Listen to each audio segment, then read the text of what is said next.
Passando agora ao segundo pensador, que é Friedrich Nietzsche, filósofo alemão do século XIX, então bem distante de Aristóteles. Qual a importância desse filósofo na tradição filosófica? Né? Todos têm a sua importância. É que Nietzsche fala de coisas muito atuais, e aí a gente volta a exemplos que eu dei no outro vídeo, mas não aprofundei, que é a questão das redes sociais e um momento da pandemia, coisas bem ligadas na atualidade, né? São mais do que tendências, são coisas presentes. Não só como temas, a pandemia e as redes sociais, mas como algo que se apresenta a nós de uma maneira inevitável. Mesmo as pessoas que não têm rede social, mesmo as pessoas que não foram contaminadas diretamente pelo vírus, a gente sabe que não dá para dizer que essas coisas, essas novidades, digamos assim, essas coisas que vêm da natureza, no caso do coronavírus, ou da criatividade humana, no caso das redes sociais, sempre tem um impacto muito grande.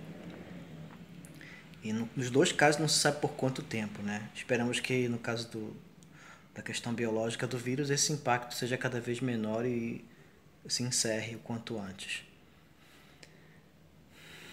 Lembrando sempre a importância da gente referir nesse momento que não é o ideal para o aprendizado esse tipo de ensino, na minha visão, pelo menos, e de muitos educadores, mas é uma forma da gente tentar manter esse contato e estimular o estudo.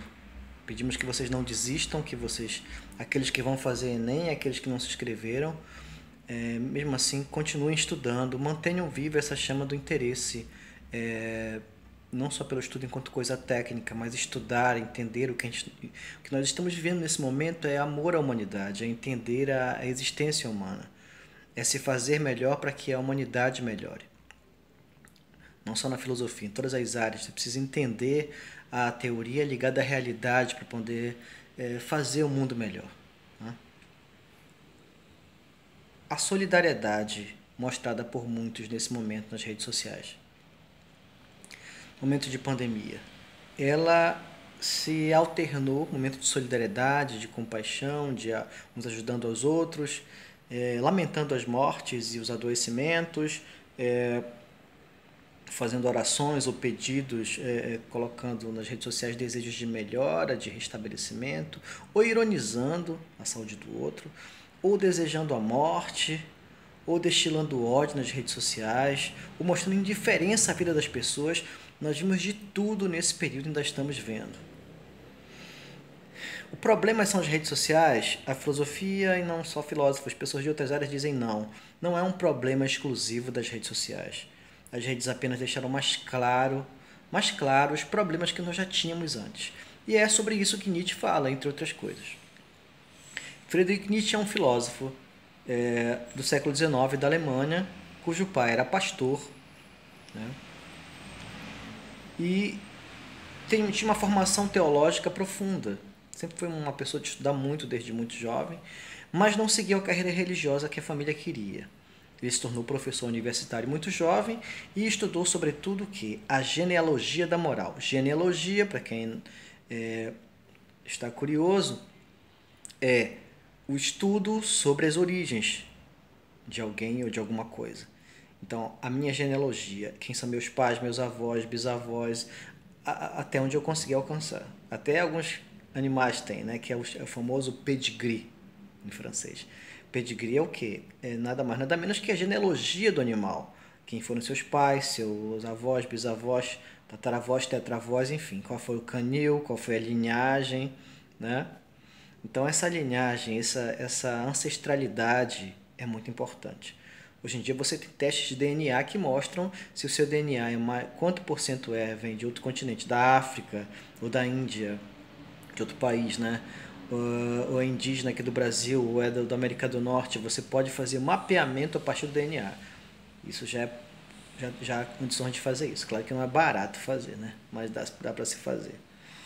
Ora, então a genealogia que o Nietzsche faz não é de pessoas, mas genealogia de valores. De onde vêm os valores que para a nossa época, e o século XIX não é tão longe dos nossos, do nosso, vocês vão ver, existem muitos valores da época que ele questionava, que ele achava que eram problemas que existem até hoje, que é o caso os casos que eu citei das redes sociais, são alguns deles.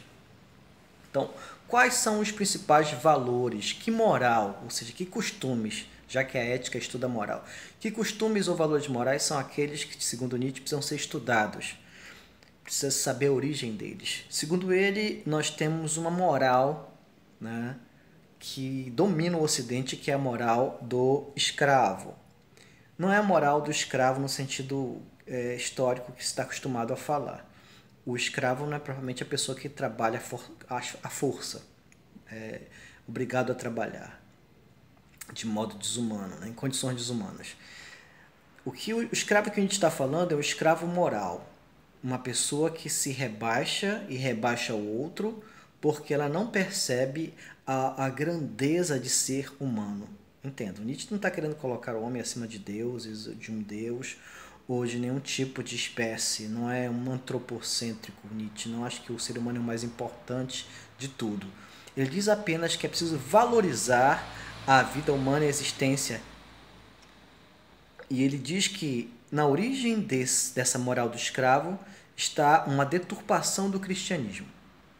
Para o Nietzsche, aqueles que seguiram Cristo, alguns deles, na verdade, tiveram um papel político, e muitos políticos também, que não vai se achar o nome de todos eles, e muitas pessoas interessadas em controle, em poder, historicamente, isso ele vai fazendo toda uma pesquisa durante anos para comprovar isso. Ele diz que pessoas que se apoderaram de espalhar a doutrina cristã, em muitas situações, deturparam os ensinamentos de Cristo para uma doutrina de negação da vida.